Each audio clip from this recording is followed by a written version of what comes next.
नमस्कार. आज आपण 50व्या श्लोकाचा अर्थ जाणून घेणार आहोत.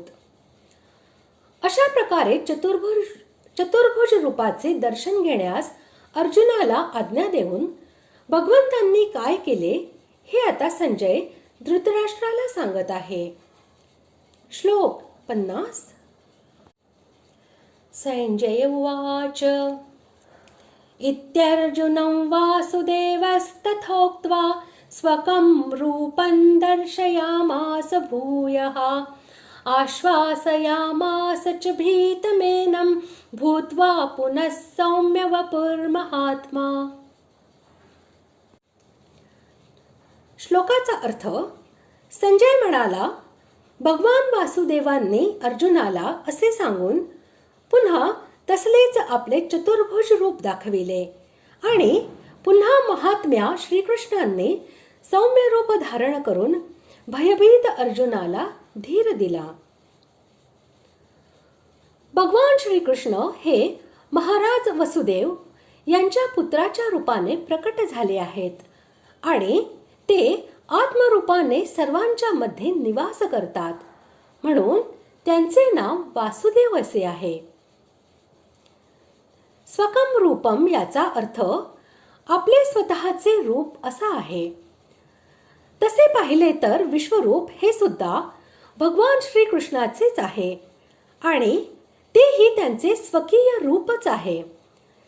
तसेच भगवंत ज्या मनुष्य रूपात सर्वांच्या समोर प्रकट रूपाने असत, ते श्रीकृष्ण रूप हे सुद्धा त्यांचे स्वकीय रूपच आहे. परंतु येथे रूपम याच्या बरोबर स्वकम हे विशेषण देण्याचा अभिप्राय वरील दोन्हीपेक्षा भिन्न एखाद्या तिसऱ्या रूपास उद्देशून असला पाहिजे. कारण विश्वरूप हे तर अर्जुनाच्या समोर होतेच. ते पाहून तो भयभीत होत होता, म्हणून ते दाखविले अशी येथे कल्पनाही करता येत नाही. आणि मनुष्यरूप भगवंताने दाखविले असे म्हणण्याची आवश्यकता नाही, कारण विश्वरूप हे दूर केल्यावर भगवंताचे जे स्वाभाविक मनुष्यावताराचे रूप आहे ते तर जसेच्या तसे अर्जुनाच्या समोर राहिलेच असते. त्यात दाखवायचे ते काय होते? अर्जुन स्वतःच पाहू शकला असता, म्हणून येथे स्वकम विशेषण आणि दर्शयामास या क्रियेच्या प्रयोगामुळे असेच वाटते की नरलीलेसाठी प्रकट केलेल्या व सर्वांच्या समोर राहणाऱ्या मनुष्य रूपापेक्षा आणि आपल्या योग शक्तीने प्रकट करत दाखविलेल्या विश्वरूपापेक्षा भिन्न असे जे नित्य वैकुंठ धामामध्ये निवास करणाऱ्या भगवंतांचे दिव्य चतुर्भुज असे स्वतःचे रूप आहे, तेच पाहण्यासाठी अर्जुनाने विनंती केली आहे आणि तेच रूप भगवंताने त्याला दाखविले. ज्याचा आत्मा अर्थात स्वरूप हे महान असेल त्याला महात्मा असे म्हणतात. भगवान श्रीकृष्ण हे सर्वांचे आत्मरूप आहेत, म्हणून ते महात्मा होत.